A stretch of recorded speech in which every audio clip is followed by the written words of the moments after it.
Hola doctores, buenas noches. Espero que ya estén listos para esta siguiente docencia y última del día de hoy, lunes 23 de marzo. A continuación, el doctor Andrés Felipe Silva, médico veterinario zootecnista, un egresado de la Universidad Cooperativa de Colombia, diplomado en emergencias y cuidado crítico de BEPA Colombia, internado en anestesiología veterinaria, Hospital Veterinario Universidad San Francisco de Quito, médico internista e integrante del equipo de anestesia de emergencia del Hospital Veterinario Universidad San Francisco de Quito y actualmente anestesiólogo en Centro de Especialidades Veterinarias CEBET Quito, Ecuador. Nos estará apoyando con su plática anestesia parcial intravenosa, PIVA, en pequeños animales. Doctor, ¿cómo se encuentra por ella el día de hoy? ¿Cómo estás? Buenas noches. ¿Cómo están todos? Bueno, entonces vamos entonces a esperar un ratito mientras se conectan más personas, ¿cierto?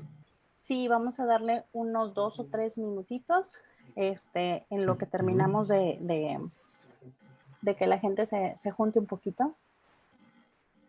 Ya, perfecto. Me dice si se ve mi pantalla, ¿cierto? Se ve su pantalla, Ya, se ve usted, perfecto. se ve claro. Entonces, por el momento, tal vez si hay ya personas conectadas en el live, les quiero agradecer la participación. Em, Espero que la charla de ahora sea enriquecedora. Es un tema que ahorita en los últimos años, realmente en medicina veterinaria en Latinoamérica, en anestesiología directamente, se está utilizando bastante. Si ustedes de pronto conocen gente en Brasil, van a evaluar o anestesiólogos en Brasil, que realmente es un proceso, la anestesia parcial intravenosa es un proceso que se lleva utilizando bastante. ¿Okay? Y en los últimos años en Latinoamérica también ha venido mejorando. Ok, Y la muchísimas utilización gracias. debería venir aumentando. ¿Okay? Entonces espero que esta técnica la empecemos a utilizar un poquito más en todas nuestras clínicas veterinarias para mejorar procedimientos anestésicos. Esperamos que sea de su utilidad. Muchísimas gracias, doctor, por su tiempo y por su apoyo. Muchas gracias por querer participar en esto. Le voy a pedir, por favor, que amplíe su presentación para comenzar a darla. ¿Listo? Excelente, doctor. Queda en su plataforma, en su casa. Cualquier cosa estoy al pendiente. Regresamos en un ratito más. Ya, perfecto. Bueno, comencemos entonces con la plática. Vamos a poner esto aquí. Vamos a ver. Ya, entonces vamos a empezar a hablar sobre el tema de anestesia parcial intravenosa o PIVA en pequeños animales. ¿Okay? Espero que sea de su agrado y que sea la información que venga sea también bastante fructífera para un futuro. Entonces, hablando de anestesia parcial endovenosa o intravenosa, tanto en perros y en gatos, la idea es que hablemos en este caso de pequeños animales. En este paper que vemos aquí, de donde sacamos en el abstract, encontramos que la técnica de anestesia parcial intravenosa es usada con el fin de disminuir la concentración inspirada de un anestésico inhalado mediante el uso de fármacos inyectables. Es decir, es la combinación de una anestesia inyectable o fármacos anestésicos, analgésicos, sedantes, etcétera, de manera inyectable con anestésicos halogenados o inhalados, con el objetivo de obtener los diferentes beneficios que nos genera todo el resto de medicamentos inyectables que tenemos a la mano. Como términos, quiero colocar acá y hacer acotación. Vamos a ver diferentes términos que tal vez no los comprendan rápidamente o realmente también muchos ya hayan escuchado anteriormente o hayan visto o hayan leído, como por ejemplo es PIVA, que es anestesia parcial intravenosa, por sus siglas en inglés, TIVA, anestesia total intravenosa, CRI o CRI, como le dicen en algunas partes también, que es Constant Rate Infusion, que es infusión a ritmo constante, o BRI, que es que es infusión en ritmo variable. Dosis de carga o loading dose, AI, que es anestésicos inhalatorios, y MAC, que es concentración alveolar mínima, pero en sus siglas en inglés. También vamos a ver probablemente otras siglas, pero no las tengo en el momento aquí diferenciadas. Por ejemplo, entidad CO2, entidad isoflurano, sevoflurano, y diferentes otras siglas que vamos a encontrar durante la presentación. La idea realmente es que empecemos a utilizar estas técnicas para las personas que les gusta la anestesiología, que les gusta este tema del manejo del dolor y la analgesia y diferentes manejos. ¿Ok? Bueno, continuemos. Durante el desarrollo, entonces, en la historia de estos procedimientos o durante el desarrollo de estos procesos, iniciamos anteriormente o hace muchos años con anestesia fija, que la anestesia fija es lo que nos enseñaron en anteriores ocasiones. A mí, por lo menos en mi universidad, me enseñaron también de este tipo de anestesia, que era simplemente la colocación de anestésicos, por ejemplo, silacina ketamina, en combinación para generar un proceso anestésico aparentemente estable en aquellas épocas. Pero obviamente sus dosis o su dosificación era bastante alta, y yo creo que todos pasamos, o por lo menos en Latinoamérica estoy seguro que sigue pasando, de efectos adversos o indeseables con dosis altas de estos medicamentos. ¿Okay? Luego pasamos a la combinación de estos anestésicos inyectables como premedicación, por ejemplo, y en combinación con anestesia inhalada para el mantenimiento, que se comentaba que era más seguro, que era la anestesia ideal, el método anestésico ideal, la anestesia inhalada. Y efectivamente para el mantenimiento anestésico sigue siendo al momento una muy buena opción. Pero dentro de esa buena opción también hay cosas que no son tan buenas. ¿Listo? Posterior a esto, años venideros, después, hace más o menos unos, en el mundo, digámoslo así, en primer mundo, llegó la anestesia balanceada, que es la combinación de múltiples fármacos con efectos diferentes para la disminución de la concentración y la disminución de la dosificación de los mismos. Es decir, utilizar diferentes medicamentos a dosis menores a los comparados con anestesia fija para obtener menores complicaciones derivadas de estos medicamentos. Por eso se le comentó o se le denominó anestesia balanceada. Y después de esto llegó más o menos hace unos 10, 20 años, llegaron los diferentes medicamentos, por ejemplo, en la combinación de anestésicos de vía inyectable o intravenosa. Ya no se utilizarían medicamentos intramusculares o subcutáneos para la inducción, por ejemplo, de la anestesia o de la sedación, sino directamente intravenosos. ¿Cuáles son estos? Pues son los protocolos o las técnicas que llamamos PIVA o TIVA. PIVA es la combinación, que es lo que vamos a hablar ahora, que es la combinación que hablamos antes de anestésicos inyectables con anestesia inhalada, y TIVA, que es totalmente la utilización de medicamentos por vía intravenosa o anestésicos por vía intravenosa, y la combinación de diferentes otros fármacos para como complementarios a esto. Entonces, aquí es donde hablamos de infusiones a ritmo constante o a infusiones a ritmo variado. Para que, digámoslo así, a ritmo constante, porque muchas veces tenemos una infusión a unos valores continuos para mantener unas concentraciones en plasma o concentraciones de medicamentos continuos en valores terapéuticos.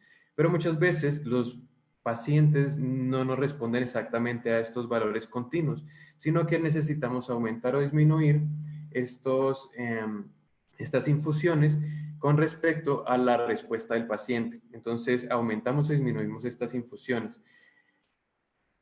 Por eso hablamos de anestesia a ritmo variable. Por el momento, en el momento de esta charla, nos vamos a enfocar en anestesia PIVA. ¿Cuál es el objetivo de esta PIVA, de esta anestesia parcial intravenosa? La idea en sí de la anestesia parcial intravenosa es la disminución de los efectos vasodilatadores de los anestésicos inhalados.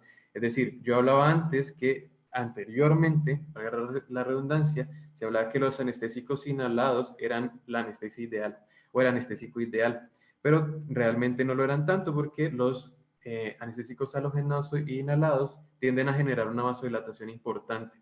Así que la resistencia vascular sistémica tiende a, digámoslo así, a empeorar en estos pacientes que ya de por sí, por los efectos sedantes, anestésicos, hipnóticos o lo que sea que estamos introduciendo, pues vamos a empeorar aún más. O muchas veces estos pacientes que necesitan una anestesia es porque ya tienen un proceso patológico en proceso o en desarrollo. Entonces vamos a empeorar más estos pacientes, por lo menos en la parte cardiovascular o hemodinámica. La disminución del consumo de anestésico inhalado, esta es la base realmente de la anestesia PIVA, que es la disminución del consumo de anestésicos halogenados. El aporte analgésico de fármacos inyectables, eso también es una de las piedras angulares porque uno de los fármacos que más utilizamos en estos procesos de PIVA son los analgésicos opioides, opiáceos. Y por ello podemos utilizar estos medicamentos o fármacos para potenciar los efectos de los anestésicos inhalatorios o para potenciar o hacer sinergismo con otros medicamentos en los que vamos a hablar ahora. Y el aporte hipnótico de otros fármacos de tipo inyectable, como por ejemplo el propofol, las benzodiazepinas o el alfaxalona, por ejemplo, en donde vamos a aportarle un contenido hipnótico a los anestésicos halogenados que también me generan esta hipnosis. Una mejor calidad anestésica englobando todo lo que acabamos de hablar anteriormente. Esto me va a hacer que yo utilice menos fármacos y que la anestesia tienda a ser más balanceada y más continuamente tranquila, por decirlo así. El mantenimiento de concentración de fármacos en rangos terapéuticos, porque por ejemplo, si yo tengo un paciente bajo una anestesia general con anestesia inhalada, un ejemplo, pero yo le estoy colocando bolos continuos de fentanilo, digámoslo así, porque el paciente tiene signología a la monitorización de que tiene procesos dolorosos, a la manipulación quirúrgica, pues estos fármacos, el fentanilo me va a ayudar durante un periodo de tiempo determinado, pero no va a tener una concentración continua durante todo el proceso y yo le voy a tener que estar dando bolos, que lo que me va a generar es posibles complicaciones si yo lo que hago es generarle una concentración a dosis supraterapéuticas o superiores a lo indicado y lo que va a tener es efectos secundarios no deseados. Seguridad clínica del personal de quirófano o en quirófano también es supremamente importante. ¿Por qué lo digo también aquí? Y es porque los anestésicos inhalatorios tienden a generar bastantes problemas de salud. No puedo decir bastantes, pero sí diversos problemas de salud al personal dentro del quirófano, al cirujano, a los enfermeros, a los auxiliares, a los volantes y al anestesiólogo en sí. Porque estos desechos directamente de los anestésicos inhalados, lo que más está estudiado, lo que más se ha visto es enfermedades de tipo hepático en las personas, ¿ok? El paciente, pues generalmente ya tiene sus patologías previas o patologías concomitantes, pero de por sí es un paciente que va a estar durante un procedimiento quirúrgico y probablemente no vaya a venir a operarse de nuevo en poco tiempo, pero el cirujano, el anestesiólogo está constantemente alrededor de estos fármacos inhalatorios o volátiles. Así que entre menos necesidad yo tenga de utilizar grandes cantidades o grandes concentraciones de fármacos inhalatorios o anestésicos inhalatorios, pues muchísimo mejor para mi salud también y para la salud del resto del equipo médico. Y la disminución de los efectos deletéreos al medio ambiente. Entre menos utilicemos nosotros anestésicos volátiles, pues obviamente menos va a quedar hacia el desechos, hacia el ambiente. Muchas de las máquinas ahorita modernas de anestesia tienden a tener estos scavengers y, digámoslo, basureros de lo que nos expulsa la máquina de anestesia en sí, de lo que después de pasar por el paciente. Y ahí va quedando tanto el CO2 como los anestésicos inhalados, los restos de este, pero pues obviamente al ambiente también van a seguir saliendo. Así que la idea es que vamos cuidando el ambiente de una manera secundaria. Los beneficios de la técnica PIVA. ¿Cuál es el objetivo? ¿Cuál es el objetivo en sí beneficioso de utilizar anestesia parcial intravenosa? Y es que como lo hablaba anteriormente, nos genera una buena estabilidad anestésica y una analgesia continua y constante. O sea que una buena estabilidad anestésica y analgésica, ya sea intra y postquirúrgica, porque por ejemplo, si yo tengo un paciente con una infusión a ritmo constante de fentanilo, que lo vamos a hablar un poco más adelante, yo puedo tener al paciente con una infusión intraoperatoria y sacar con la misma infusión, tal vez un poco menor, dependiendo de lo necesario del paciente, de esta misma infusión de fentanilo, después de que el paciente ya hayamos cerrado todo lo que es de medicamentos hipnóticos o inhalados. Y voy a generarle una analgesia postquirúrgica al paciente sin dejarle un solo minuto al paciente sin analgesia. ¿Listo? Mejor estabilidad hemodinámica, lo tengo en rojo y marcado, ya sea intra o postquirúrgica, porque también depende muchísimo. Por ejemplo, estos pacientes, como lo vengo diciendo, son pacientes que tienden a tener enfermedades secundarias y por algo están bajo procedimiento quirúrgico. No siempre, porque pueden ser procedimientos selectivos. Pero la combinación de medicamentos que yo pueda llegar a utilizar también me podría llegar a generar desbalances hemodinámicos en los pacientes. Por ejemplo, los opioides me pueden llegar a disminuir la frecuencia cardíaca en un paciente que necesite tener una frecuencia cardíaca alta o generarme vasodilatación en pacientes que yo necesito que su resistencia vascular sistémica esté estable. ¿Ok? Así que la mejor estabilidad hemodinámica sí puede ser mientras yo pueda jugar con los valores de las dosificaciones de los medicamentos. Y obviamente mantener por monitorización, como lo vemos en la imagen, que tenemos saturación de oxígeno, un tubo endotraqueal. En este paciente estamos evaluando electroencefalograma también, estamos evaluando la entidad de CO2, la capnografía, capnometría, presión arterial no invasiva, el índice espectral, el electrocardiograma, la temperatura. Entonces, todos estos valores nosotros los tenemos que tener en cuenta, obviamente, para jugar con las dosificaciones de los medicamentos y así poder realmente tener una mejor estabilidad hemodinámica, ya sea intra y postquirúrgica. La recuperación más tranquila, una recuperación más tranquila y una posible disminución de la awareness.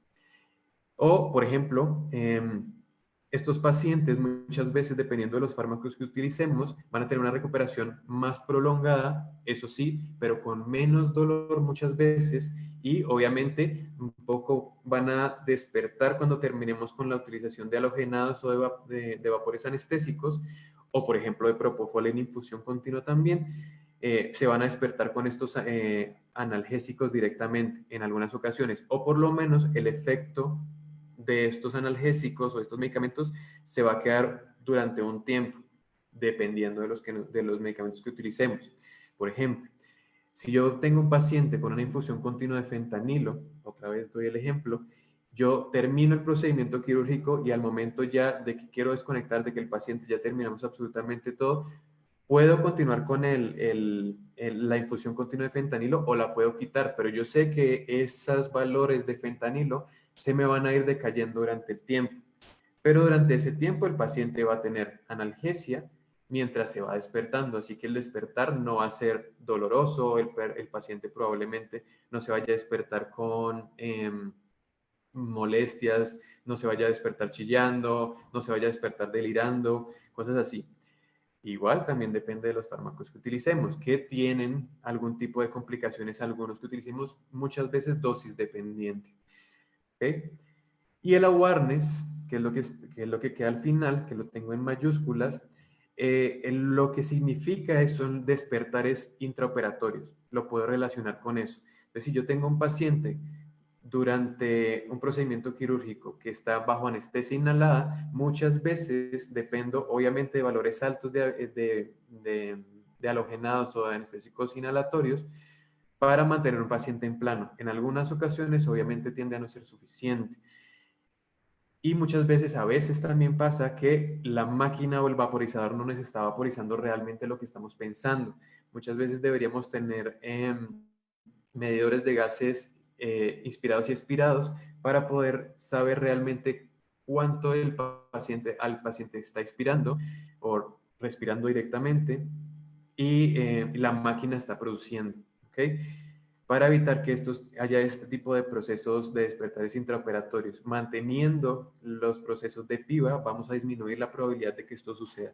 Y muchas veces, en combinación con una monitorización continua del electroencefalograma, del índice biespectral o de diferentes monitores que me puedan ayudar tanto a la profundidad anestésica como a los valores de monitorización de conciencia, vamos a disminuir la posible presentación de awareness o despertares intraoperatorios, que estoy seguro a muchos nos ha pasado.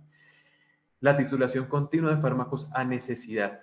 Entonces, asimismo, si tenemos un paciente que necesitamos un plano profundo o un plano superficial, porque, por ejemplo, estamos en una anestesia para una sedación, por ejemplo, para una sutura, una evaluación simplemente de un proceso ortopédico o lo que sea que realmente necesitemos una concentración continua de fármacos y poderlo titular a un efecto, o por ejemplo pacientes añosos, pacientes viejos o con enfermedades importantes, la idea es que titulemos la medicación a lo que realmente el paciente necesita y no quedarnos en las recetas que anteriormente están descritas y se siguen describiendo, las recetas de cocina de medicamentos anestésicos, sino titular y administrar medicación anestésica a lo que el paciente requiere. ¿Listo? Cada paciente es completamente diferente, así que de esta manera o a la utilización de anestésicos en infusión continua o variable, podemos titular las dosis de los efectos, al efecto que estamos buscando. Y también muchas veces son pacientes que ya de por sí vienen con dolores previos, molestias previas, y necesitamos, por ejemplo, pacientes con arritmias, pacientes con dolor prequirúrgico importante, podemos hacer infusiones antes de que el paciente ingrese al teatro quirúrgico. ¿Okay? Así que eso nos va a ayudar también a mantener un paciente muchísimo más estable en el procedimiento quirúrgico también. La idea de estas imágenes es lo siguiente. Vamos a ver en la imagen en donde está la máquina anestesia cercana con las dos flechas en circular roja, y es que tenemos que jugar con la relación entre anestesia inhalada y fármacos inyectables o intravenosos. La idea es que vayamos aumentando, disminuyendo la concentración o el dial que le vamos a pasar de anestésico, a la concentración de anestésico vaporizado que le vamos a pasar al paciente, y asimismo aumentar o disminuir los valores o las dosificaciones de anestésicos inyectables o analgésicos inyectables. ¿Listo? Entonces, lo que quiero aquí con esta imagen es que vamos a jugar con estas dos dependiendo de lo que vayamos a hablar ahora siguiente, encontrando unas dosis o unas variables o unos rangos de dosificación que vamos a aumentar o disminuir dependiendo del requerimiento del paciente, no solamente los inyectables, sino del inhalado. Si disminuimos los valores del anestésico inhalado, en algunos casos podríamos o deberíamos subir los valores de los medicamentos o los fármacos inyectables, o simplemente bajar los dos, si por ejemplo el monitor me lo está pidiendo o el paciente me lo está pidiendo. ¿Okay? Y, por ejemplo, en estos pacientes que tienen un estado de conciencia bastante disminuido por la evaluación del electroencefalograma, por ejemplo, lo que está encerrado en un círculo rojo, que es el índice biespectral, el índice biespectral me va a ayudar bastante para yo poder titular las dosificaciones de tanto anestésicos hipnóticos como analgésicos, como disociativos que vayamos a utilizar en estos protocolos de PIVA. Aparte, necesito también siempre evaluar monitor, multiparámetro y todo lo que veníamos hablando anteriormente. ¿Cómo voy a hacer yo estos procesos y por qué viene el caso lo que les estoy mostrando ahora? La idea es, en este caso, evaluar un modelo bicompartimental o tricompartimental dependiendo de lo que vayamos a realizar. En este, por ejemplo, es un modelo bicompartimental en donde tenemos un compartimento central que vendría siendo la circulación sistémica y un compartimento periférico que vendría siendo piel o otros órganos periféricos. ¿Okay? ¿Qué serían los sitios de efecto donde yo estaría buscando la acción de la medicación? Y además de eso, en la imagen lateral vamos a evaluar lo que les venía hablando. Si yo, por ejemplo, doy un fármaco con una dosis de carga, por ejemplo, una dosis continua, ustedes van a ver estos picos en donde, por ejemplo, a ver si puedo, van a ver estos picos en donde, por ejemplo, vamos a subir o estar por encima de los rangos terapéuticos del fármaco que estamos buscando en el paciente. Entonces, las concentraciones plasmáticas de la droga van a estar sobre o en rangos supraterapéuticos, en donde vamos a obtener procesos no deseados o reacciones no deseadas a los fármacos que estamos utilizando. Y al contrario, cuando estas concentraciones del fármaco tienden a disminuir, cuando utilizamos bolos intermitentes, pues vamos a llegar a dosis subterapéuticas. Y al utilizar o al tener dosis subterapéuticas, lo que vamos a hacer es que la medicación va a perder su efecto, no va a tener no va a estar dentro de ese rango terapéutico o va a estar generando esta acción terapéutica que yo estoy buscando. En cambio, con las infusiones a ritmo constante, yo voy a tener un medicamento que de por sí al momento de la dosis de carga, que no todos los fármacos necesitan una dosis de carga, pero yo de una dosis de carga voy a tener niveles en sangre o en plasma continuos, porque yo voy a mantener por una infusión continua de este medicamento los niveles plasmáticos de las concentraciones plasmáticas del fármaco en un rangos que me van a generar el efecto deseado que yo estoy buscando durante el tiempo.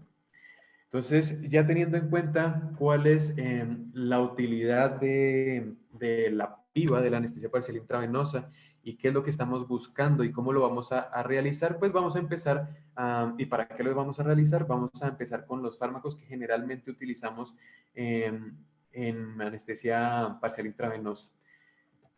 Dentro de estos, el más común utilizado generalmente, el fármaco más comúnmente utilizado en anestesia, por lo menos en mi caso, son los opioides. ¿Okay? La idea de los opioides realmente es generar analgesia. ¿Okay? Anteriormente, los opioides tienden a estar ser la piedra angular directamente de la analgesia en medicina o en analgesia, digámoslo así, para dolores moderados a severos. Pero con el tiempo, la idea es que ha venido disminuyendo esa necesidad de la utilización de opioides. Pero también es importante que tengamos en cuenta de que los opioides son excelentes, pero tienen sus efectos secundarios. En este caso, yo les estoy mostrando 4 papers diferentes, unos más antiguos que otros, pero efectivamente hablando de lo que estamos comentando ahora. No los voy a tomar a hablar cada uno de ellos o a comentar cada uno de ellos, sino quiero que tengan en cuenta de que hay bastantes estudios en la utilización de anestésicos de utilización de opioides o bastantes estudios en la utilización de opioides con relación con anestesia inhalada o sus efectos en comparación con la anestesia inhalatoria o halogenados en sí, ya sea isoflurano, enflurano, sevoflurano, y todos me generan un efecto en sí sinérgico, ¿listo? Todos me generan un efecto analgésico y me generan una potenciación del efecto anestésico. Pero generalmente en este caso estamos hablando de los opioides directamente que ejercen acción sobre los receptores mu, porque los otros tienden a no generarme sino un efecto sinérgico en anestesia o sedación. Pero para analgesia sí es más que todo los opioides que me generan acción sobre los receptores mu. Tiene un efecto techo también, en este caso lo coloco porque uno de los fármacos opiáceos, opioides más comúnmente utilizados en este tipo de procesos de anestesia parcial intravenosa es el remifentanilo. Y el remifentanilo, en comparación con los anestésicos halogenados, tiene un efecto techo, es decir, al momento de yo utilizar infusiones continuas de remifentanilo, llegará a un punto en donde yo utilizo una concentración, una dosificación específica de remifentanilo para un paciente y su necesidad de anestésicos inhalados va a tender a disminuir. Pero si yo sigo aumentando la dosificación o la infusión en cantidad de remifentanilo, no siempre o no significa que esto va a hacer que siempre vaya a ir disminuyendo la necesidad de anestésico inhalatorio, sino que los receptores se van a completar, se van a llenar y lo que va a hacer es que la necesidad de anestésico inhalatorio se va a mantener. Va a disminuir hasta un punto, pero después de una concentración específica de remifentanilo en sangre, pues se va a tender a mantener la necesidad de anestésico inhalatorio. Por eso muchas veces lo combinamos remifentanilo con propofol, con ketamina, con desmetomidina y aparte de eso muchas veces con anestésico inhalado. Si yo no quiero utilizar, pues ya vamos a pasar a anestesia activa, que es total intravenosa. También hay que tener en cuenta de que dependiente, por ejemplo, de la especie, en este caso los gatos es los que generan más comúnmente estas reacciones paradojales, que es lo siguiente que quería hablar. Muchas veces los opioides me podrían llegar a generar reacciones paradójicas, no sedantes, no relajantes, no tranquilizantes en la utilización de opioides, sino al contrario, excitatorios. Y esto me podría pasar. Generalmente sucede en los gatos y muy comúnmente tiende a suceder con la morfina. Eso hay que tenerlo en cuenta porque con morfina también se puede realizar anestesia parcial intravenosa, tanto en perros como en gatos, pero hay que tener la salvedad y tengo que comentarles que realmente podría llegar a generar una reacción paradojal, aunque las dosis son bastante bajas. La estabilidad hemodinámica, lo comentaba anteriormente, tiende a ser algo bastante en entredicho, porque sí, realmente el remifentanilo y el fentanilo me mantienen o me generan una estabilidad hemodinámica bastante importante. Son fármacos de elección en procesos de urgencias, emergencias o pacientes inestables. Pero muchas veces estos, y por concentración o dosis de dependencia, me podrían llegar a generar vasodilatación, eh, aumento de la resistencia vascular, disminución de la resistencia vascular sistémica y disminución de la frecuencia cardíaca. Y asimismo, obviamente, me va a disminuir la presión arterial. Así que en pacientes que estén hemodinámicamente comprometidos, se pueden utilizar, pero hay que saberlos utilizar. No siempre me van a generar una estabilidad hemodinámica. Aparte de esto, los opiáceos, opioides, me podrían llegar a generar una depresión respiratoria. Yo creo que a todos conocemos las posibles depresiones respiratorias de los opioides y por eso muchas veces en estos pacientes con dosis altas, ya sea en premedicación, a dosis de premedicación y en la infusión continua, estos pacientes podrían llegar a necesitar soporte ventilatorio mecánico. Y ahorita en tiempos de coronavirus, pues el soporte ventilatorio mecánico tiende a estar bastante de moda. Y la analgesia pre y posoperatoria es algo supremamente importante, es donde lo comentamos desde el inicio como uno de los beneficios de la anestesia parcial intravenosa, y es que los opioides me van a generar tanto que yo pueda ingresar al paciente al pabellón quirúrgico con una infusión a ritmo constante de analgésicos, opioides, y cuando el paciente salga del proceso quirúrgico, salga de por sí con analgésicos. En el cuadro de abajo que vemos una flecha, vemos la comparación de diferentes fármacos, ¿ok? En donde este cuadro directamente viene en la comparación del segundo paper de Paulo Stigal, en donde habla la comparación de lidocaína y fentanilo y un control, ¿ok? La lidocaína tiende a ser el triángulo oscuro, en donde vemos una disminución efectivamente, unos valores de isoflurano en porcentaje bajos o promedios en la utilización de lidocaína. Cuando se utiliza el control, que simplemente era solución salina, pues los valores de isoflurano tienden a estar en concentraciones que es lo que necesita el paciente, que es lo que está demostrado que necesita un paciente en sí solamente con inhalatorio, porque es solución salina. Pero, por ejemplo, digamos la línea donde está la flecha roja nos está hablando del fentanilo. Y el fentanilo nos disminuye, por lo menos en este cuadro nos muestra que en tiempo nos va disminuyendo la necesidad o la concentración de isoflurano en el paciente. Y es la que menor concentración de isoflurano nos demuestra. Luego hablamos del propofol. El propofol, bastante famoso, es uno de los fármacos también de elección, aparte de los opioides, en los procesos de anestesia parcial intravenosa. Sí hay que tenerlo en cuenta, no lo voy a comentar bastante en este caso porque es un fármaco que todos tenemos muchas veces a la mano y que todos utilizamos, pero realmente lo utilizamos en bolos.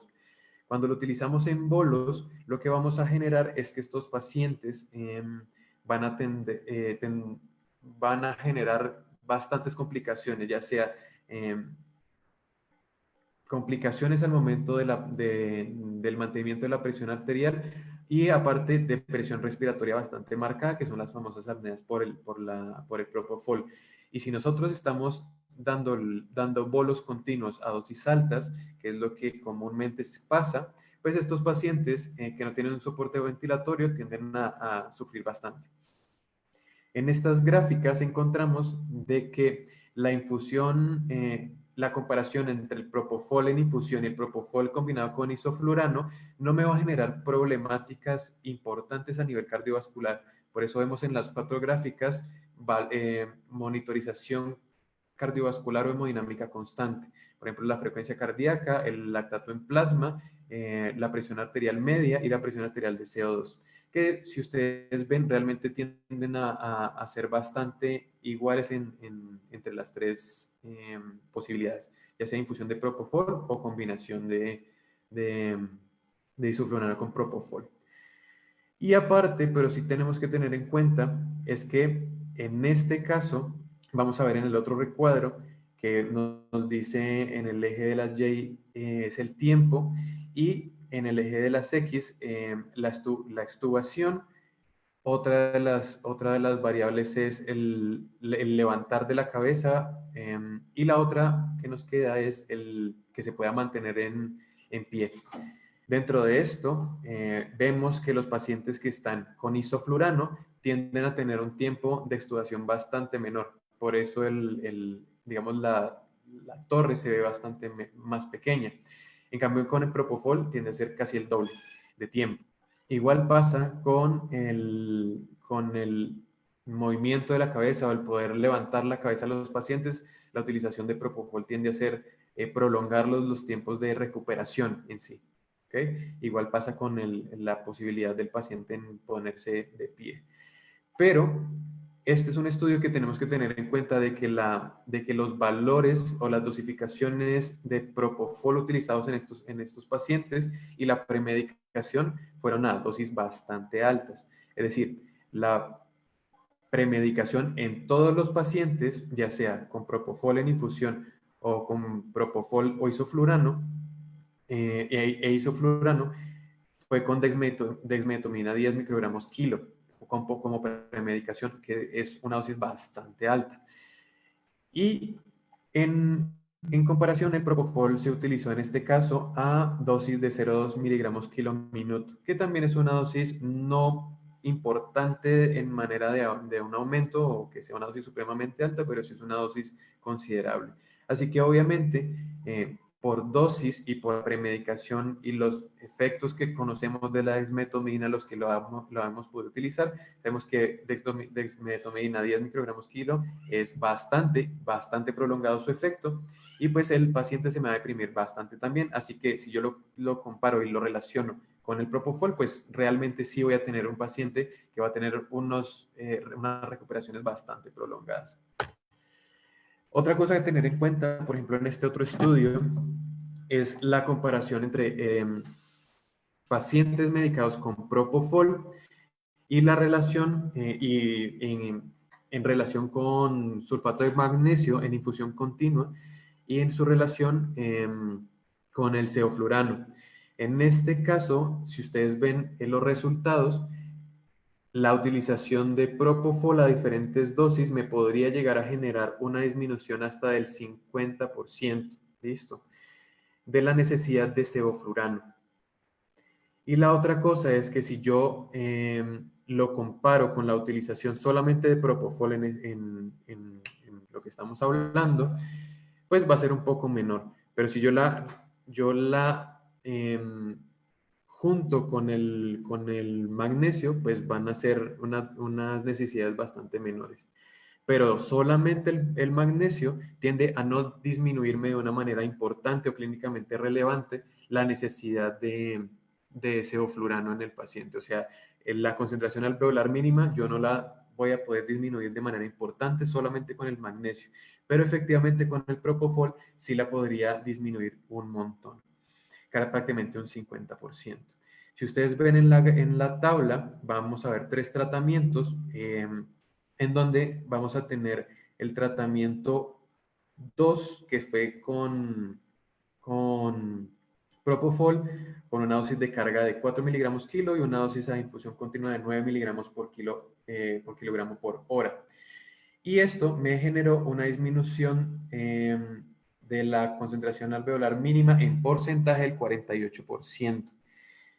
Y si yo la junto con el magnesio, me va a generar una disminución en porcentaje de la concentración alveolar mínima de un 50%.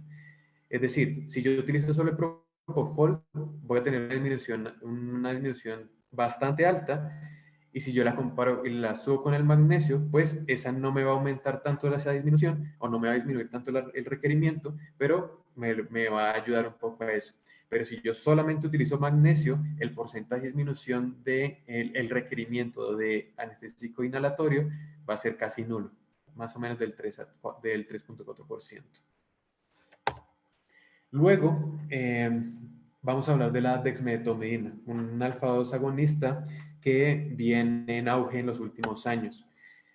Lo quiero recalcar bastante la utilización de la dexmedetomidina porque es un fármaco supremamente importante y que da muchísimo de qué hablar, no solamente en el tema de sedación, sino también en infusión continua y sus efectos analgésicos. En este paper encontramos que a diferentes concentraciones, por ejemplo, en el cuadro que vemos abajo, en la gráfica, encontramos dos concentraciones o dosificaciones. Una a 0.5 microgramos kilo por hora, que vemos que las concentraciones en suero tienden a ser bastante bajas. Pero las concentraciones a 3 microgramos por kilogramo por hora de dexmedetomidina en sangre tienden a ser bastante altas. Y eso me genera que en la siguiente que vamos a ver en la gráfica que vemos en el cuadro que vemos al lado, encontramos que a dosificaciones de 0.5 microgramos kilo por hora me va a generar una disminución de la concentración alveolar mínima en relación a la base o al control de un 18% más o menos. Y, por ejemplo, a 3 microgramos kilo hora me va a disminuir casi un 60% los requerimientos de anestésicos inhalatorios o la concentración alveolar mínima del paciente. En conclusión, como vemos arriba, se me fue un poco, qué pena con ustedes. La dexmedetomidina en infusión genera una disminución de requerimientos intraoperatorios de isoflurano y puede ser útil en el manejo de pacientes caninos bajo cirugía. Aparte, me genera una analgesia provisional y me disminuye la capacidad o la presentación de estrés y de efectos indeseables en el paciente. Okay. Otro paper, como lo vemos acá, aparte de lo que estamos hablando de la disminución de la concentración alveolar mínima, es la presentación de arritmias. En este paper encontramos que de 30 pacientes, uno en cada grupo de la utilización de diferentes concentraciones de dexmedetomidina, uno en el primer grupo, que es la menor concentración, tuvo solamente un paciente con presentación de arritmias. En el segundo grupo, 2 pacientes presentaron arritmias. Y en el tercer paciente, a dosis bastante altas, 5 pacientes de 11, casi el 50%, tuvo signología de arritmias cardíacas. Eso significa que obviamente, entre mayor concentración, entre mayor dosis yo utilice de medicamentos de dexmedetomidina en este caso, en pacientes quirúrgicos con isoflurano, un gran porcentaje me podría llegar a presentar arritmias. ¿Cuál es la más común en estos pacientes? Tiende a ser los bloqueos auriculoventriculares. De estos también hay que recalcar de que ninguno prácticamente necesitó rescate anestésico. Por ejemplo, una dosis de propofol, aumentar el dial, el porcentaje del dial, ni tampoco solamente también uno necesitó analgesia de rescate. Conocemos lo que venía diciendo también, es que la desmetomina, los alfa-2 agonistas nos pueden generar analgesia importante. ¿Listo? Lo que sí es importante también tener en cuenta es que el tiempo a la extubación, por más de que se utilice un reversor, que es una de las ventajas de los alfa-2 agonistas, en este caso el atipamezol, tiende igual a ser más prolongado. Obviamente porque los valores en plasma tienden a ser un poco más altos. Lo que también tenemos que tener en cuenta, y ya para terminar con la desmetomidina en este caso, es que la presión arterial en los 3 casos se mantuvo continuo, se mantuvo constante. Igual que la frecuencia cardíaca, se mantuvo bastante constante. Ya en este caso lo estamos viendo en pacientes caninos, y en felinos, ¿qué pasa? En felinos pasa exactamente lo mismo. Los valores hemodinámicos en la utilización de infusiones continuas de desmetomidina también son dependientes de la concentración en plasma de la desmetomidina. Si ustedes alcanzan a a diferenciar las gráficas, casi siempre los pacientes que tienen concentraciones de dexmedetomidina aproximadamente de 1 nanogramo por mililitro tienden a ya tener unos efectos importantes. El índice cardíaco tiende a disminuir bastante aproximadamente a 1 nanogramo por mililitro. La frecuencia cardíaca al momento de acercarse a un nanogramo por mililitro tiende también a disminuir, y la resistencia vascular sistémica tiende a aumentar, que son lo que, igual que la presión arterial media, que son los efectos de vasoconstricción responsivos a la disminución de la frecuencia cardíaca que ya conocemos en sí en las alfa-2 agonistas. Después de esto ya empezamos con el midazolam, que es una de las benzodiazepinas que podemos utilizar más comúnmente en infusión continua. Y realmente del midazolam no hay muchos estudios para anestesia parcial intravenosa, pero sí podemos decir, y es que la utilización del midazolam nos sirve para disminuir la concentración alveolar mínima hasta un punto. Si lo relacionamos con el remifentanilo, que hablamos que tiene un efecto techo, el midazolam también.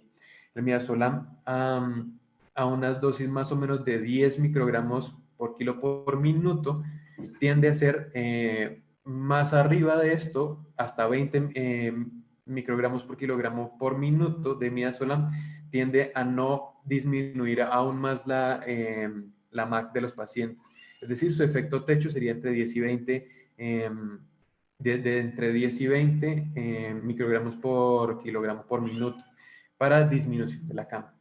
Ese sería su efecto techo. Igual lo vemos en la gráfica, tanto en el cuadro que está abajo, como en la gráfica que tenemos a la derecha, ¿ok? En donde vemos que la distribución mayor es cercana a una concentración en plasma de menos de 1000 nanogramos por mililitro. Es donde está la mayor dispersión.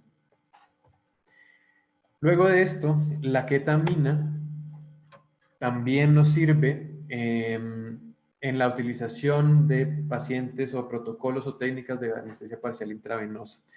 En este caso, por ejemplo, podemos utilizar ya sea dosis bajas para una infusión a ritmo constante, como analgesia adjunta a lo que ya venimos hablando de la posibilidad de la utilización de opioides. Y la otra cosa es la disminución de los requerimientos de isoflurano en este otro reporte científico. Y nosotros vemos aquí en las gráficas que, si ustedes ven, las dos gráficas son de los dos papers diferentes, pero son realmente bastante iguales. Si nosotros vemos la gráfica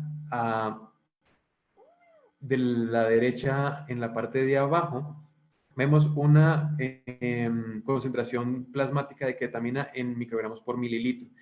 Y en el eje de las Y vamos a encontrar una reducción en porcentaje de la concentración alveolar mínima del isoflurano. Y vamos a ver que entre mayor sea la concentración en plasma de la ketamina, mayor va a ser la reducción de la necesidad de isoflurano. ¿Ok? Igual pasa arriba.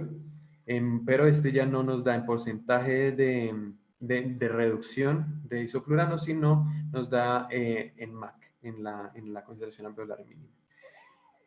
¿Listo? En la ketamina también podemos evaluar en gatos. En gatos, por ejemplo, la concentración alveolar mínima a dosis crecientes nos va a disminuir bastante los requerimientos o la concentración alveolar mínima. Si vemos la línea base o el porcentaje base de la concentración alveolar mínima del isoflurano en gatos, en este estudio por lo menos, fue de 1.5. Y si minuto de ketamina en infusión continua, vamos a tener una disminución de 45%. A 46 microgramos kilo por minuto de ketamina, vamos a tener una disminución del 63% y a 115 microgramos por kilogramo por minuto vamos a tener una disminución del 75% de la concentración alveolar mínima o sus requerimientos en gatos. ¿Listo? Y la flecha nos muestra que por más de que vayamos aumentando la ketamina, no nos va a disminuir los efectos, digamos, las capacidades cardiovascular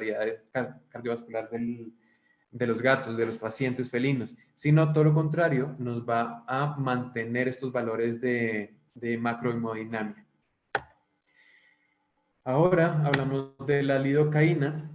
¿Listo? Que ya en este caso, por ejemplo, hablando de la lidocaína, la ketamina y los siguientes, son adyuvantes, ¿ok? Son medicamentos que de por sí no son de primera elección, sino son adyuvantes a los medicamentos que acabamos de comentar. Por ejemplo, en este caso, la lidocaína con el isoflurano efectivamente tiende a tener un efecto de sparring, de disminución de los requerimientos de isoflurano del paciente, y si vemos en la gráfica, entre mayor sea la concentración en plasma de lidocaína a infusión continua, pues mayor es la disminución del requerimiento de isoflurano en el paciente. Es decir, si yo antes necesitaba 1.5 de isoflurano en los pacientes con infusiones a dosis bajas y a dosis altas de lidocaína en estos pacientes caninos, pues podemos generar una disminución importante de los requerimientos de isoflurano. Si vemos en la gráfica, la presión arterial tiende a mantenerse bastante bien, así sean dosis altas de lidocaína, pero el ential de isoflurano inicialmente al primer bolo fue de 1.2, luego a los 30 minutos a dosis bajas fue de 0.85 y luego a los 30 minutos a dosis altas de lidocaína bajó a 0.55, es decir, menos de la mitad de los requerimientos de isoflurano, solamente con lidocaína en perros. Igual pasa con el sevoflurano, exactamente lo mismo. A mayores concentraciones en plasma de lidocaína, menor es el requerimiento de anestésico inhalatorio en sevoflurano. Y la presión arterial tiende a mantenerse bastante bien, o sea que no me genera una lesión cardiovascular o hemodinámica importante. ¿Y en los gatos qué? ¿Qué pasa con la lidocaína en los gatos? En los gatos también está estudiado. También se puede llegar a utilizar la lidocaína en los gatos. Se sabe que obviamente la lidocaína, igual que la bupivacaína, me puede llegar a generar efectos adversos y problemáticas en los gatos. Sí, es totalmente cierto. Pero en este estudio, por ejemplo, se sabe que si yo llego, por ejemplo, en este estudio, qué pena con ustedes, en este estudio, utilizaron lidocaína de manera intravenosa continua en pacientes, pero no llegaron sino hasta un máximo en concentración de 10 microgramos por ml de lidocaína en sangre en felinos. Y se supo, o sea, por este mismo estudio y la investigación en bibliografía, se sabe que las lesiones convulsivas o neurológicas o que me generan problemática en los felinos son concentraciones mayores a 19.6 microgramos por ml de plasma. Y en este estudio no llegaron ni siquiera prácticamente a la mitad, así llegaron sino hasta 10. Por esto estos pacientes no mostraron una excitabilidad neurológica importante para llegar a generarme a generarme convulsiones o problemas neurológicos secundarios a la lidocaína. Y aparte de esto, hay un estudio también que con la utilización de una concentración alveolar mínima de isoflurano me genera, y de óxido nitroso, me aumenta como el umbral de lesiones por lidocaína a 88 microgramos por ml. Es decir, ni siquiera 8 veces, fue 8 veces menos la concentración en plasma que la que necesitaría el paciente felino para generarme a una problemática neurológica o una intoxicación por anestésico local. ¿Ok? Así que sí se puede utilizar, pero obviamente hay que saber cómo utilizarlo y a qué concentraciones utilizarlo y poderlo titular. Para eso son en las infusiones continuas a dosis bastante bajas. ¿Y qué pasa si los combinamos? En este caso, por ejemplo, en esta imagen que ven aquí, estamos utilizando fentanilo con propofol y en la bolsa estamos utilizando ketamina con lidocaína en un paciente con fractura bilateral de mandíbula. Aquí en este caso el traumatólogo estaba operando tranquilamente y el paciente estaba con una estabilidad hemodinámica continua, sin dolor, con baja necesidad de anestésicos inhalatorios, por obviamente la combinación de medicamentos que estamos utilizando. Por ejemplo, en este caso, vemos dos papers diferentes en donde encontramos la combinación de lidocaína, ketamina y la combinación de las mismos para la disminución de la concentración alveolar de sevoflurano. Y encontramos que la combinación, por ejemplo, de estas dos, que ya de por sí sabemos que cada una por separado nos disminuye de por sí la concentración alveolar mínima o los requerimientos anestésicos inhalatorios del paciente, nos podría llegar a generar una disminución hasta del 47%, del 39.6% de su concentración alveolar mínima en sevoflurano. Y por ejemplo, en este otro estudio, que es morfina, lidocaína, ketamina, y la combinación de los mismos, nos puede llegar a generar hasta un 45% de disminución de los requerimientos de isoflurano en estos pacientes. Ya de por sí sabemos que la morfina, por ejemplo, me puede generar una disminución del 48% por sí sola. Pero aparte de eso, vemos que la ketamina y la lidocaína tienen un efecto sparring, un efecto de disminución de la MAC bastante menor, pero la combinación de todas me va a generar hasta un 45% en este estudio. ¿Okay? Porque todas se utilizan a dosis menores porque están en combinación. Y en estos últimos 3 estudios encontramos las combinaciones de diferentes fármacos. Ahora que esta presentación, ya para terminar, es de los colegas mexicanos, estos 3 estudios tienen efectivamente al doctor Iván Covici como colaborador importante y efectivamente pues en México tienen un nivel bastante elevado en la utilización de anestesia activa, anestesia parcial intravenosa también. Por eso mismo han utilizado diferentes combinaciones de medicamentos analgésicos, anestésicos y sedantes, en donde han tenido bastante buena reacción. Y encontramos que, por ejemplo, la utilización de ketamina, lidocaína, ketamina y dexmedetomidina, por ejemplo, y de por sí, cada una por separado, va a tener unos valores bastante diferentes al momento de la recuperación del paciente. Pero de por sí, todos juntos, o sea, lidocaína, ketamina y dexmedetomidina, tienden a generarme una recuperación bastante más prolongada, pero obviamente con un proceso analgésico muchísimo más importante también. Y en este otro estudio, en el del centro, tenemos lidocaína, dexmedetomidina y su combinación, y vamos a tener una reducción casi del 54% en la combinación de lidocaína con dexmedetomidina. Un 27% solamente de lidocaína en disminución en porcentaje y dexmedetomidina sola de un 40.5%. Así que es una disminución bastante importante de la necesidad y requerimientos de sevoflurano. Y lidocaína, dexmedetomidina con isoflurano, exactamente lo mismo. Si yo utilizo lidocaína con dexmedetomidina en combinación, voy a tener hasta un 60%, casi 70% de disminución en los requerimientos de isoflurano en perros. Aquí ya para finalizar, les quiero dejar más o menos unas dosis de infusión a ritmo constante, ya sea de morfina, hidromorfona, fentanil, remifentanil, sulfentanil, desmetomidina, midazolam, ketamina, propofol, alfaxalona, que no hablamos en este caso porque no es un medicamento que tengamos tan a la mano en Latinoamérica, y lidocaína solamente en perros. Les comento que efectivamente sirve en gatos, pero hay que tener bastante cuidado, así que prefiero no colocarlo. Y sus dosis, tanto en dosis de carga, en bolo de carga, y las dosis en infusión a ritmo constante. Esto está en miligramos por kilogramo por hora. ¿Okay? Igual pueden también haber dosis en otros papers en donde ustedes quieran buscar, van a encontrar en dosis en miligramos o en microgramos por kilogramo por minuto, en miligramos por kilogramo por minuto. Esta es la última diapositiva. Esto es un paper que salió en el 2018, que encontramos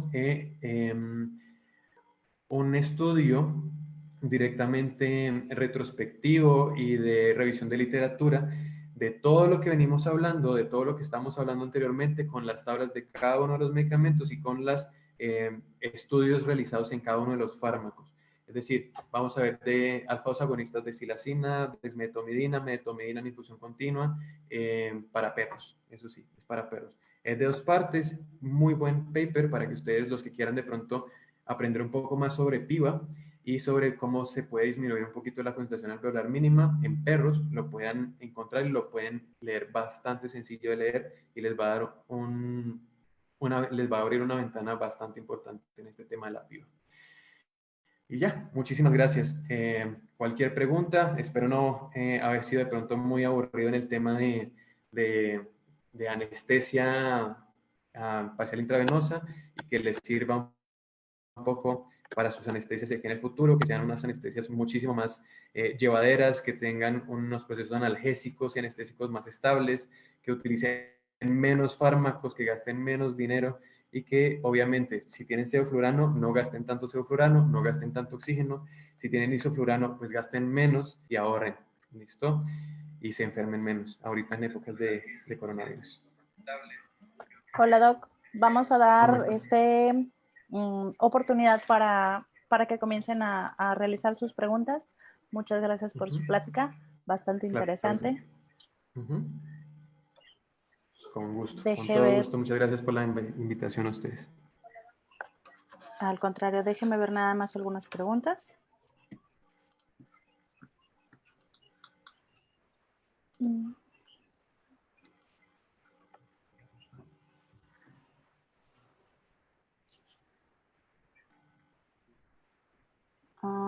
Bueno, le envían muchos saludos. Gracias, gracias a todos. Un saludo para todos. Espero haya sido bien la charla. La doctora Mónica Villegas de la Clínica B dice, preguntas a dónde, doctor, las podemos enviar. Aquí está. El doctor Juan, perdóneme. Al correo que se encuentra en pantalla. Como quiera, las podemos realizar por este medio si gusta alguna pregunta en vivo. Comenzamos, doctor, con el doctor Juan Ger. Dice, ¿el de fentanilo es posible sin anestesia inhalatoria? Es decir, o sea, si necesitas utilizar fentanilo a infusión a ritmo constante, la puedes utilizar, ya sea, ni siquiera necesita ser quirúrgico o anestésico como tal, lo puedes utilizar solamente como infusión continua en analgésica, en pacientes hospitalizados, por ejemplo, y no necesitas tener anestesia inhalada, la puedes utilizar el fentanilo a diferentes dosis para anestesia total intravenosa o con anestesia fija para estarle dando al paciente analgesia durante todo el procedimiento. Pero en este caso, deberías, para hacer PIVA como tal, deberías tener anestesia inhalada concomitante. Sí. Gracias, doctor. El doctor Jorge Alvisures dice, doctor, habló del efecto techo midazolam y remifentanil. ¿Pasa también con fentanil?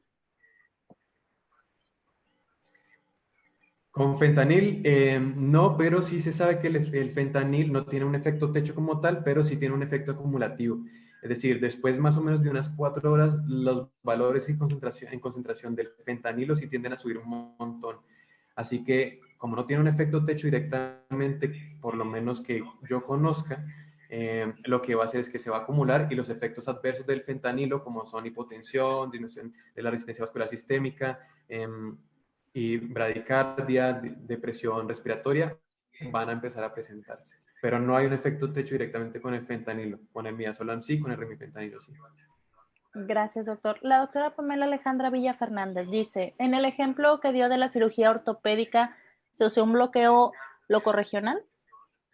Sí, eso también me va a disminuir, eso es digamos que eso es tema de otra charla, pero los bloqueos regionales o locorregionales tienden a también disminuir bastante la contracción alveolar mínima y requerimientos anestésicos. Así que este paciente tuvo bloqueo mandibular bilateral, porque fue fractura bilateral de mandíbula. Gracias, doctor. Ahora sí, la doctora Mónica Villegas. ¿Qué protocolos nos recomienda, doctor, para pacientes brachiocefálicos? Depende totalmente del paciente. Si es un braquicéfalo bastante joven, va a requerir ciertas cosas. Pueden utilizar benzodiazepinas, pueden utilizar alfa-2 agonistas. La desmetomina me ha ido bastante bien en braquicefálicos. Mucha gente no le gusta, pero yo la utilicé sin ningún problema. Pero también necesitamos evaluar qué proceso vamos a hacer, cuánto nos vamos a demorar, si el paciente va a estar intubado o no, le va a doler, no le va a doler. Todas esas cosas son las que tenemos que tener en cuenta, qué edad tiene el paciente, qué enfermedades concomitantes tienen. Así que realmente para pacientes braquicefálicos, lo que lo despierte más rápido, mejor también. En el momento en que el paciente braquicefálico esté intubado, obviamente va a tener una vía aérea permeable, va a ser muchísimo mejor. Y aparte de eso, el paciente braquicefálico, entre más rápido tenga el manejo de su vía aérea propia por sí solo, más pronto posible, muchísimo mejor. Eso. Gracias, doctor. El doctor Manuel Alejandro Patarroyo Corredor dice, Doc, la utilización de atropina en la premeditación está contraindicada y en el efecto de la ketamina a dosis de 2.5 miligramos por kilogramo de peso subcutánea puede generar analgesia. Realmente ketamina subcutánea no la he utilizado mucho, no es que me haya dado muy buena reacción. Yo utilizaría ketamina transmucosa directamente en la boca a dosis subanestésicas tipo 1 miligramo kilo, 0,5, 0,25 miligramos kilo. Más de eso, sí va a tener sus efectos de disminución de la sensibilización central, pero no son estas las dosis para esto. Subcutánea como digo, no la utilizaría más bien intramuscular sin ningún problema o transmucosa. ¿Cuál es la otra parte de la pregunta? Qué pena. Aparte de lo de la ketamina. Sorry.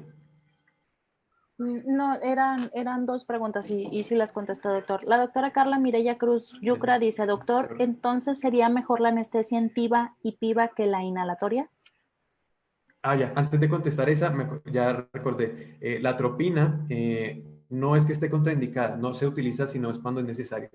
Si, por ejemplo, tenemos un paciente con la presión arterial normal y profilácticamente utilizamos atropina, completamente innecesario. Lo que vamos es a subir demasiado la presión arterial y vamos a generar problemas al paciente.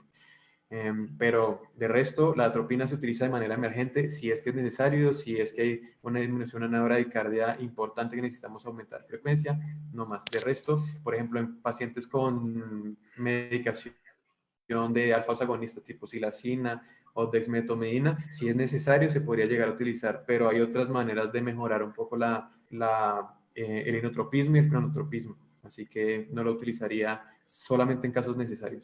Y lo otro es, la última que me dijiste. Bueno, si PIVA y TIVA es mejor que inhalada, depende completamente. Hay pacientes que su requerimiento, o por ejemplo, son alérgicos al propofol.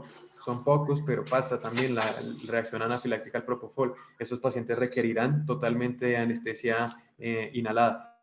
Pero de por sí, la anestesia inhalada sola, prefiero PIVA 100% PIVA. O sea, voy a aumentarle los efectos analgésicos que ya le di en su premedicación, se los voy a mantener, voy a potenciar y voy a disminuir los requerimientos de inhalatoria. PIVA 100%, si se puede, PIVA.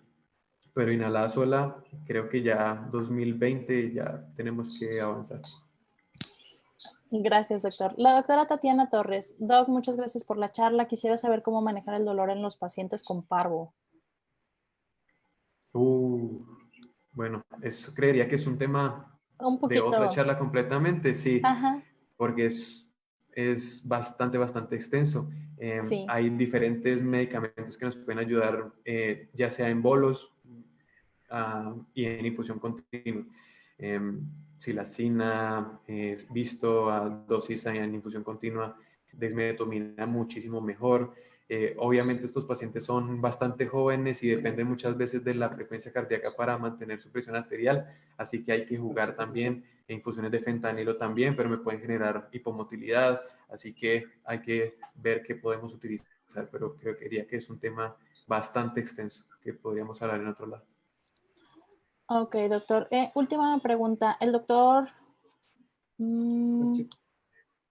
Pancho Rosero, ¿qué recomiendas para el manejo de pacientes con insulinomas el momento de la anestesia? Saludos, excelente charla. Ya, saludos. Realmente los pacientes con insulinoma, la recomendación podría ser la utilización sabemos que estos pacientes tienden a tener las glicemias bastante bajas por el exceso de insulina generada en el cuerpo. La mayoría, muchos de los fármacos que podríamos llegar a utilizar podrían llegar a generar un aumento de la glucosa, pero los alfa-2 agonistas tienen unos efectos hiperglicemiantes bastante importantes, así que podrían ser utilizados en estos casos. Pero depende también del paciente, porque no solamente el insulinoma tiende a ser el principal problema, sino que estos pacientes tienden a tener problemas oncológicos de por sí, que realmente los opioides tienden a no ser la mejor opción en estos casos, tienden a ser geriátricos, así que muchas veces la anestesina sí es buena y todo, pero tiene sus implicaciones, así que hay diferentes protocolos y tal vez en otra ocasión o personalmente podríamos hablar del tema. Perfecto, doc. ¿Cree que alcancemos una preguntita más? Sí. Gracias. El doctor Leonardo Navarro dice, su charla es basada en anestesia inhalatoria, no tengo equipo, solo hago anestesia endovenosa. ¿Me recomienda algún protocolo?